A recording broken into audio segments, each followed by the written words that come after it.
All right. Now, last week, we ended up talking about how one of the heads fell and the kingdom comes back. So you understand that. Now, we start this week, he's going to say the same thing. He's going to come in a different angle. It's like the Holy Spirit saying, you might not understood it this way, and so I'm going to tell you from a different direction, and maybe you'll get to catch the gift. He's going to do this again here, and he's going to do it again in chapter 17. So we're going to tie them all together, and you're going to find out the kingdom's going to fall, and it's going to come back. It's simple as that. And so last week we heard about the... That's on, but I don't think it's turned on back there. Well, I'll check it out. Okay. It doesn't sound like it. Talk a little louder. Yeah. Talk a little louder. Okay. Sing a little louder. Okay, so he got the head wounded, and the head was healed. That means the kingdom came back. Now let's start with chapter 11. What? We're going back to chapter 11? I mean, verse 11, chapter 13. Chapter 13, verse 11. And he says, I beheld. Another beast comes out of the earth, and this time it has two horns like a lamb, and he spake like a lion. Dragon. That's it. Here's the picture you get today, see? He's a lamb. You got two horns. Okay. One horn represents the first of the kingdom before it fell. Then it fell, it comes back, and the dragon. He comes in, he's like a sheep. He makes peace. That's a good thing. So everybody likes him. And so he says, then he takes peace, and then they all of a sudden, three of the guys, remember, said, don't get along. Remember how I read that in Daniel? One guy comes up, he's not part of the original 10. He comes up and conquers 3, and he makes them all get back in line, and he ends up being supported by Satan, which is a dragon, and he has war, okay? So it starts off good, ends up bad, because he comes over and takes it over. That's basically what it is. I'll explain this here in a minute. All right. And he says, he comes out, had two horns like a dragon, he exercises all the power of the first beast, which was the original kingdom, before him, and caused the earth to them who dwell on the earth to worship the first beast whose deadly wound was healed. So he says, let's worship this thing. Okay, now to understand this a little better, let's go to chapter 17. Okay, it starts talking about this lady. He calls her a whore sitting on top of this beast, all these heads. And let's go to verse 8. And this beast you saw, and it is not, it says was, it was, is not, and it says is again. All right? Shall ascend out of the bottomless pit and go in perdition. In other words, he comes out, he takes over, and Jesus comes back and throws him in the lake of fire. He goes to perdition. Okay. And they that dwell on the earth shall wonder about him, whose names are not written there. In other words, people are going to say, wow, that guy's powerful. Look at him. And they're going to glorify him and all this stuff because he's such a strong guy. Okay, this kingdom is. And it says that only those people whose names are not written in the book of life from the foundation of the world, when they behold the beast that was not, and yet is. See what he's trying to say there? He was not, and yet he is. Because he come back and he brought him back because it failed and came back. Okay. Now everybody's going to wonder about him, those people whose names are not written in the book of life. In other words, but people like us are going to say, it doesn't matter. Jesus come back in 3 years, he's going to destroy him anyway. See, we don't look at him like they're going to look at him. They're going to think, wow, what a great, powerful kingdom this is, but we're going to know it's going to be destroyed, so we're not going to wonder like they are. And these people, we're not going to be here, but these people will say that. Okay. Go read us a little more. And this is the mind that's got wisdom. You guys wisdom? Sure you do, don't you? Okay. Here's the one he's got 7 heads. Well, I put him as king here. I'll show you on this one here. Yeah, let's see. If you remember the book of Daniel, it says he told him he was metal at one time, then he turned him into the beast, and then he says now they got 7 heads. These are 7 heads. Okay, that's what he's saying here. They got 7 heads. And here the mind's got... Mind has wisdom. The 7 heads are actually 7 mountains. So he calls them heads and he calls them mountains. It's all the same thing. All right, you got that part down. All right, brings number 2. Okay, on which the woman saith, that's the little whore. Every time you had one of these kingdoms conquered it, she says, oh, you got gods? I like your gods better than my gods. So he went after their gods. That's what he said about Israel. You're not good, Israel. You're stiff-necked. You don't do what you're told. You follow their gods, and I'm your God. And that's why he called her a whore, because every time one of these kingdoms took over, oh, you got a God? I'll worship your God. And that's why she's saying that. She sat on top of every one of these kingdoms. Okay, let's read on. Lusting for something more powerful. Well, then what the God that they had. Yeah. Okay, 7 heads are 7 mountains, the woman sitteth, and there are 7 kings, 5 have fallen. Let's count them. 1, 2, 3, 4, 5. Okay, 5 have fallen, and it says 1 is. Now, at John's time, the Roman government was there. So it says 1 is. That's the Roman Empire. You understand what I'm saying so far? Okay, and it says the other is not come yet, and when he comes, he'll come for a short space. So after this guy goes, the other one ain't come yet. This is this last kingdom. Do you understand what I'm saying so far? Got it, Jennifer? All right. And the beast that was, and is not, even he's the 8th kingdom. Okay, the 8th kingdom, that's why I got here. The kingdom falls. The other guy, Antichrist, comes and builds it back up, and it makes the 8th kingdom. You understand that? All right. And is of the 7 and goes to perdition. So he's actually of the 7. He's the 7th kingdom made to the 8th kingdom is what he's trying to say. Everybody understand that? Got it, Debbie? Pretty easy. All right. And the 10 horns which you saw are 10 kings which have received no power as yet, but receive power as kings 1 hour with the beast. And these have one mind, give their strength to the beast, and they shall make war with the Lamb, and the Lamb shall overcome them. So we understand what's going on so far in this chapter here. He has king, comes, 5 of them been here. 1 is the Roman Empire, and the other one's going to come. And when he comes, he's one of the 7 because this one falls. Basically, that's all it says there. All right? Now let's go back. You have that information on you, so you understand this, what's going on here. So he exercised all the first beasts before him, which was the kingdom that fell, and caused them that dwell on the earth to worship the first beast who had the deadly wound that was healed. Okay, you understand what it's saying there? Everybody's, oh, what a wonderful kingdom. That's, who can mess with that guy? He's so strong. That's all he's saying. That's how you worship somebody. You give him glory. Okay, because his wound was healed, the kingdom was resurrected. And he does what? Great wonders. This is the Antichrist giving Satan giving Antichrist power. And he does great wonders so that he makes fire come down from heaven and from heaven onto earth in the sight of men. In other words, he does this just like Elijah. Remember how Elijah says he'd be able to call fire upon his enemies, whoever comes against him. It said early in the chapter, do you remember when he said that? Elijah and Moses comes. And so he'll call down fire with this guy, like in the book of Exodus, or before there was Exodus, it's when Moses went before the king of Egypt, and he says, I'll do this. The magician says, we can do that. And it's the same thing. He's going to copy just like they did. But only, like Moses was more intense, and theirs were weaker. That's the way this guy is. So he's going to be able to call down fire, just like Elijah's going to do in his time here.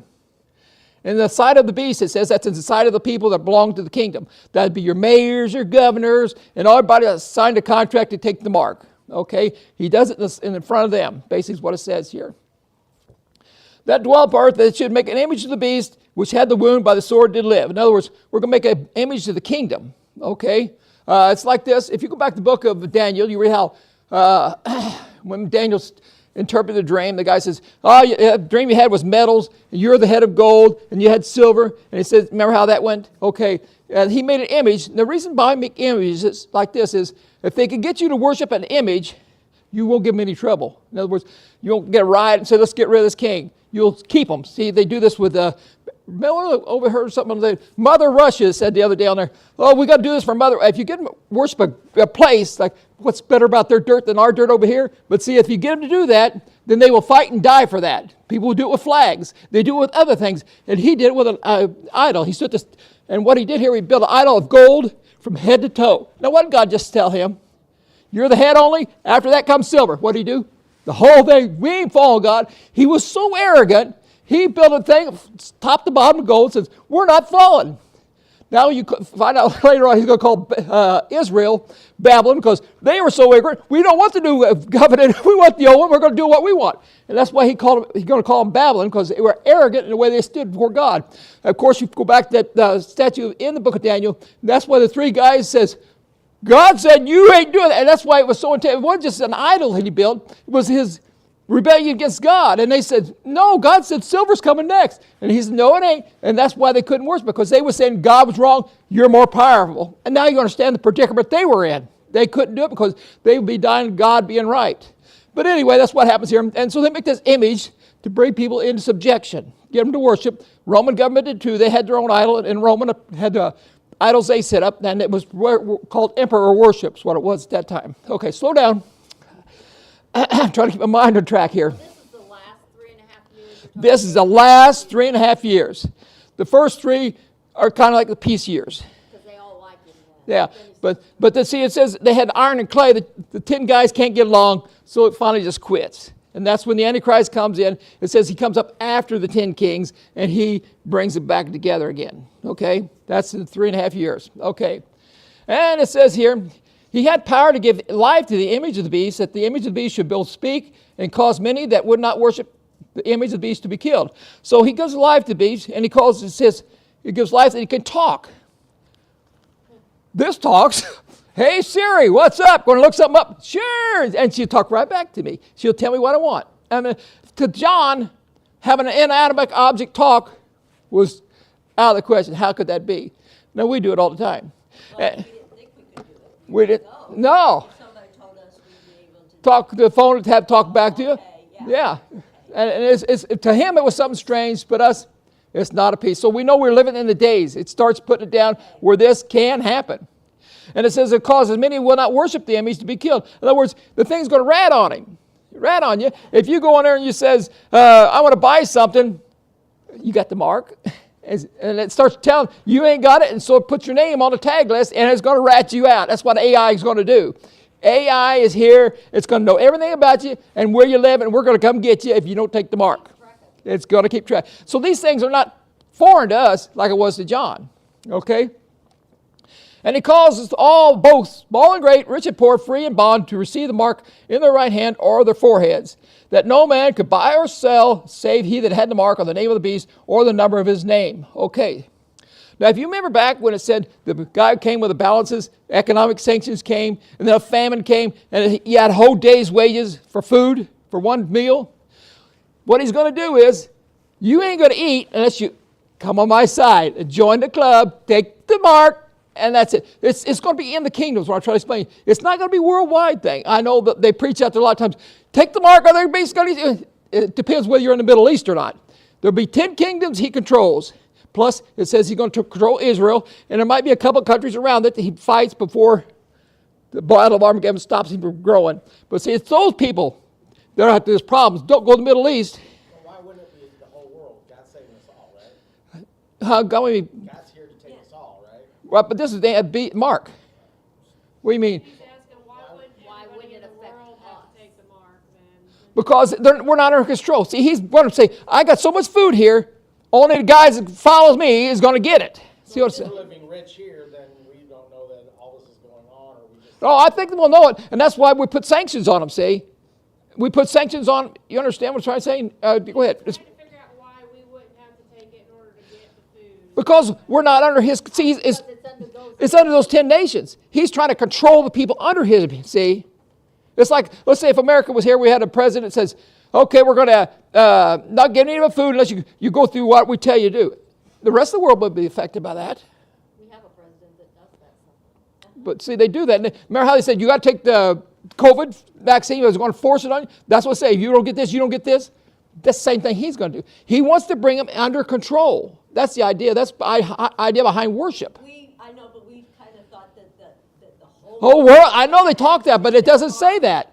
Well, I know, but we didn't know that. Oh, I didn't know that. oh. I just thought that it was everybody. I know, it's a control thing. That's what I say. He does these people, the people under his control. And if you go back to I think it's chapter 6. You mentioned the COVID vaccine, that was worldwide. Many countries Right, did do but that. yeah, that's country, but it's countries had the individual countries had the option of doing it. It wasn't forced. Yeah, I just read the red print, and I Yeah. should have read it earlier, and I don't know why I did. Yeah. But Jimmy does say it's for those in those domination, and not the entire people. Right, it's for that people. It's just didn't. I know because they preach that a lot of times. Some guy says it, another guy says it, and they just copy off each other. It's always been said that. I know, but it's not true. It gives you the Assumed, impression I that guess. We just tribulation and all that's just going to affect the Middle East. And To a certain extent, it will until But you're gonna get like the stuff coming out. meteorite's going to come, hit the world, and it's going to hit somewhere in the ocean. It's going to kill people living anywhere there's water flooding in, a place where hot rocks flowing out, start burning up 1/3 of the earth. These are all going to kill people. Saying that particular. This piece here is all that concerned.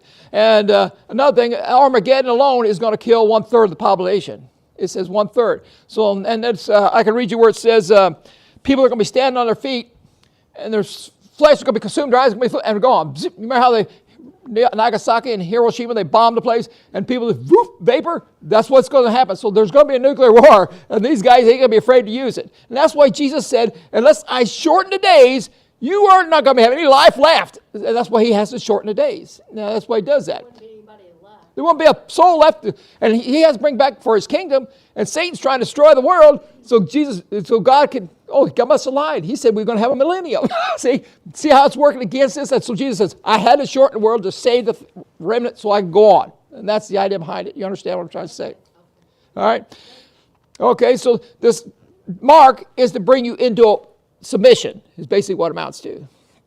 All right. And he calls both rich and poor and receive the mark in their hands. Because you're going to have the other people that don't agree with this guy come and meet him at Armageddon, try to get rid of this guy. And they all fall. Okay, here's wisdom.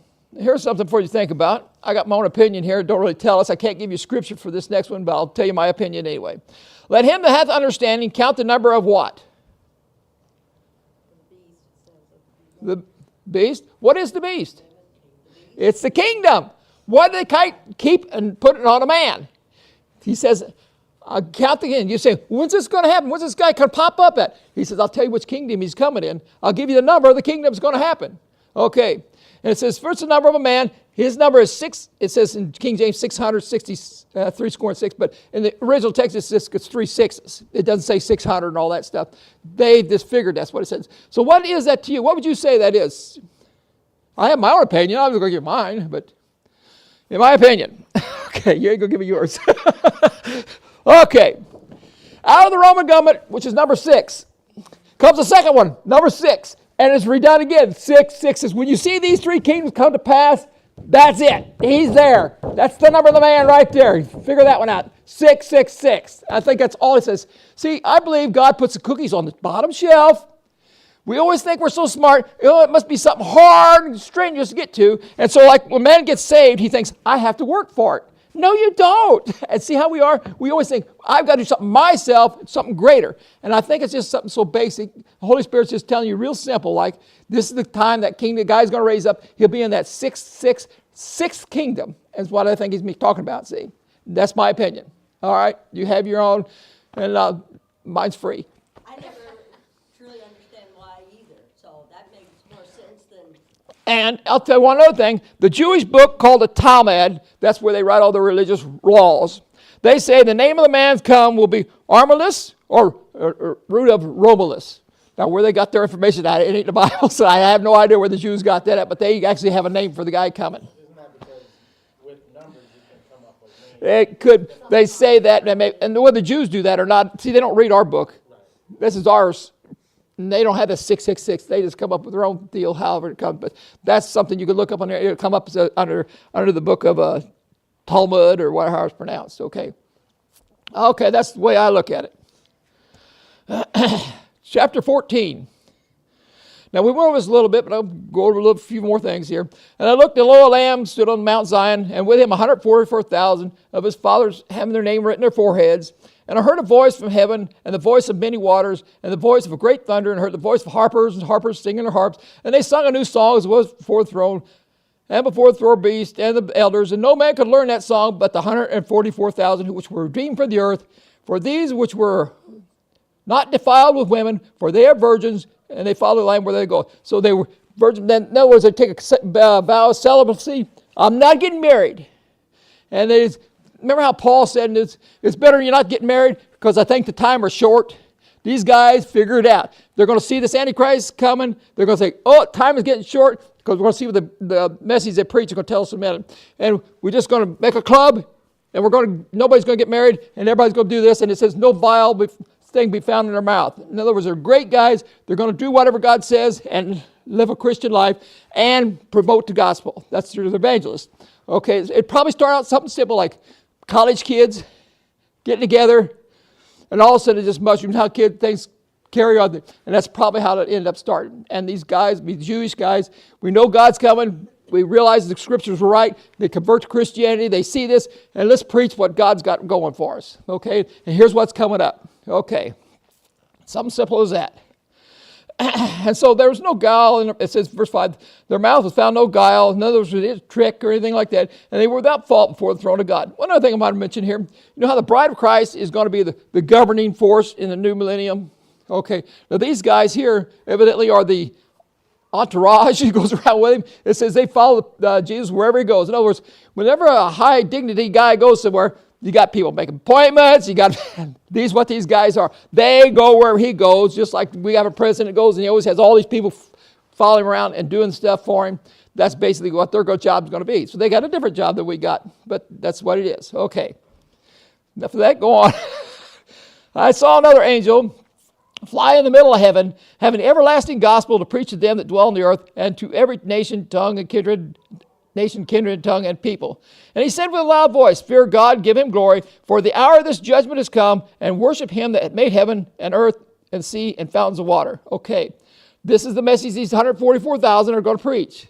They're going to say, we see judgment coming, and as soon as we leave, we're going to be raptured. We read where we're going to be raptured. Remember how it says they're going to be caught up? They probably read the Bible and say, we're going to be caught up. Damnation's come to the world. It's torment come. And they're going to, of course, get raptured. And this angel, we don't see him flying through our sky. Remember, John's in heaven. This is the message. The angel up there says, give this to them guys, and it gives it to them, and they preach it. See, that's the idea behind it. They will preach this message. Kingdom judgment is coming. You with me, Esther, back there? You understand? All right. Now, after these 144,000 are gone, all of a sudden, verse 8, it goes, and there followed another angel, and he says, Babylon is fallen, the great city which made all the nations drink of her wine of her wrath for fornication. Who's Babylon? Only because I told you already. Okay, you'll hear many times it's New York City. You'll hear that, it's Rome. You'll hear it's the Vatican. You've heard that one probably before. And it's not. Those are all untrue. It's not. It's actually Israel. Now, I know you guys are going to ask me, how do you know that, Joe? Come on. Okay. Okay, I'm going to show you. Okay. All right, let's read here. Let's go to, I got my note here, Revelation 18. See, he called him all kinds of names. He calls them in Sodom. He called him Egypt. He calls him a great whore. And now he's calling them Babylon because they're so arrogant. They won't take what he wants. He wants to give them grace and mercy. No, we got to just, in fact, they're going to build another temple. They just defy him just like that Babylonian guy did. And he says, you guys are just like Babylon. Anyway, let's read 18 here. Okay, start talking about here. And these things I saw another angel come down from heaven in great power, and the earth was lighted with her glory. And he cried with a mighty voice, Babylon the great is fallen. It's fallen again. Falls twice. So Babylon will fall twice. This Babylon will. Okay, keep that in mind. It's become the foul spirits and all these things. And it says they've had merchants of the earth. Whoa, who are we talking about? Merchants of the earth. Ain't that Jews? Don't they own everything? Well, it could be. It could be somebody else. So that's no proof really by itself, is it? So let's go on. Let's see what it says here. Well, let's go to 24. And finally, the Holy Spirit says, I'll give you something else here. And in her was found the blood of the prophets and the saints and everybody that was slain upon the earth. Who can we blame that on? Well, let's find out. Turn to Matthew. Matthew 23. And let's see. Verse 31. They talk to Jesus. He says, if you've been in the days of our father, we wouldn't have done this. Partakes like with him in the blood of the prophets. And he says, verse 31 goes, wherefore you be witnesses to yourself that you are the children of them that killed the prophets. You fill up the measure of your fathers, you serpents, you generation of snakes. How can you escape from the damnation of hell? Wherefore I send to you prophets and wise men and scribes, and some of them you shall kill. You will crucify them. You'll scourge them in your synagogues, persecute them from city to city, that upon you people, will come the blood shed upon the earth, the blood of the righteous Abel, the blood of Zacharias, whatever his name is, to whom you slew between 12 over. I said, all these things will come upon you. Now, who do we just said here? Blood of the earth goes on. Ooh, it goes on the Jew. He did it. Let's read it again. Let's read it again in Luke 11. 37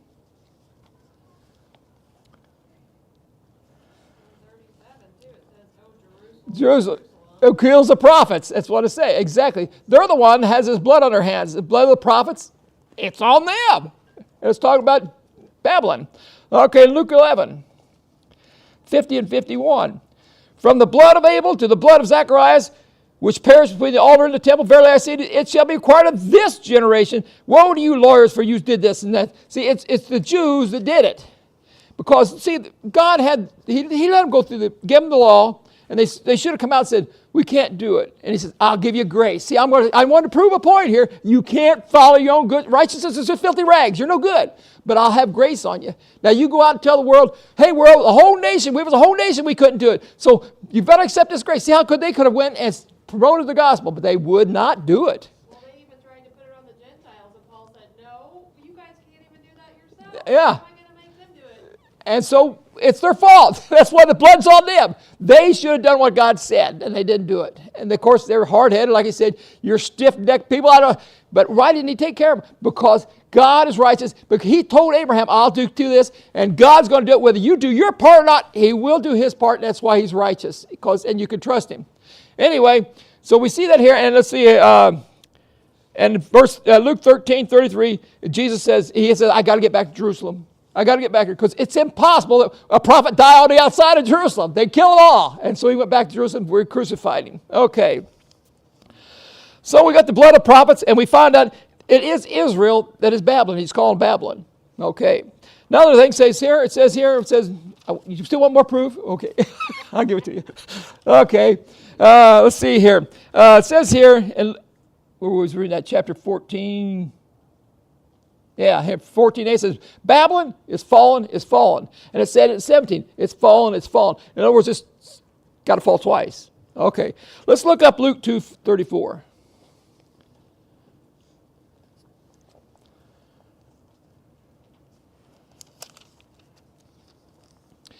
Now here was when Jesus was getting blessed in the temple. He said, Simon blessed them and said to the mothers, behold, this child is set for the fall and rising of many in Israel. So they was already fell. So they had to rise again, to fall again. So they rise, they'll fall again, and Jesus is going to come back and rise them up again. So they got to fall a second time. They fell with Babylon, and they're going to fall under the Antichrist. He's going to come and he's going to take their country away from them. See, it's going to fall twice. So once again, Babylon has to fall twice. Israel falls twice. Okay, just so you understand what's going on there. All right, any comments? Everybody agree? Ryan, you got it down pat. Okay, all right. And the third angel fought. What time is it getting to be anyway? 42. Well, I'll try. And the third angel followed and said with a loud voice, any man worship this beast and his image. See, this comes after the fall of Israel. Then they put that sanction on him. And then they says, okay, we got a shortage here. Now you're going to do it, follow me or else. And he puts a sanction of this mark. That's how he gets them into subjection. You're going to follow me. And the third angel followed, saying with a loud voice, if any man worship the beast or his image and receive the mark in his forehead or his hand, the same will drink of the wine of the wrath of God, which is poured out without mixture into the cup of his indignation. And he shall be tormented with fire and brimstone in the presence of the holy angels and the presence of the Lamb. And the smoke of their torment ascended up forever and ever, and they will have no rest, or who worship the beast or his image, and whosoever shall receive the mark of his name. Now here's the patience of the saints. Here are they that keep the commandments of God, the faith of Jesus Christ. So he says, okay, you take that mark, it's over. So you'd stay out of the Middle East if I was you. Okay, that's where it's going to happen. So if you take the mark, you're damned. That's what it is. Because you're taking a covenant, like those three boys did. I ain't taking a covenant. You're wrong, king. And they died for what they did. That's what's going to happen here. And here's the patience of the saints. You will go through this. Now, if you don't want to see this, there's a way out. Go in the rapture. Okay? That means find out what Jesus got to say and do what Jesus said. Go back and read the 7 churches he wrote to. He told you what he wants out of you. He says, and if you do this, I'll keep you from what? The hour of this temptation that comes upon the earth. So do what Jesus says. Accepting, learn to be a Christian. When you do something wrong, like it says, turn the other cheek. That means not only turn the other cheek, get your slap back because you slapped the guy, but give him the other cheek. I'm going to give you back more than I took from you. I want to make sure I'm paid in full. Do more than what's required of the law. Do more. And this is what he's trying to say here. Okay? And this is what... 1 minute. Okay, we'll go any further. But anyway, he's going to start talking about the sickle hitting the earth. Maybe I need to bring my sickle here so people know what this is talking about. And it shows them reaping the earth. And there's going to be bloodshed so like you wouldn't believe. Because the Battle of Armageddon is going to take out third. Then you got this Antichrist called, it says he's going to control 1/4 of the earth's population. And under that 1/4, he's going to kill with sword, with animals, and everything else. He's going to destroy, why? Because he won't take the mark, see?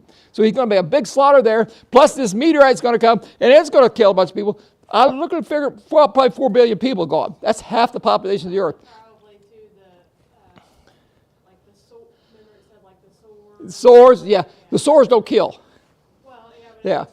it Makes you so sick, everybody's yeah. affected by all that. Right. So we better stop there. Anyway, I should say, now if I say, Brian, what happens if the first kingdom comes in and the Antichrist came? What first king, 10 kings, what happens to them? They fall. Okay. Okay, now after the fall, what happens to them, Brian? The guy comes back, and he begs it back, right? Was you listening? Okay. Well, I try to get as much as I can in, okay? All right. Oh, by the way, just in case you want to know, Market Block covers 10 nations of Muslims. Ooh, isn't that interesting? This is back in 1992. And guess who's in it? Iran's one of them. People that hate Israel, okay? And like I say, it might not be these 10 nations here, but part of them's out of the Soviet Republic. So, father, that. So it could be possibly.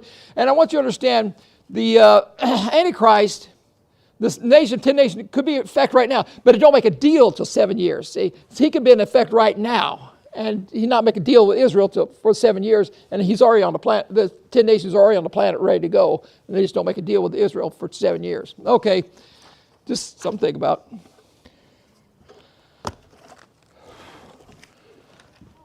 What number are you? What number of what? Well, they say only 144,000. Oh, I'm not one of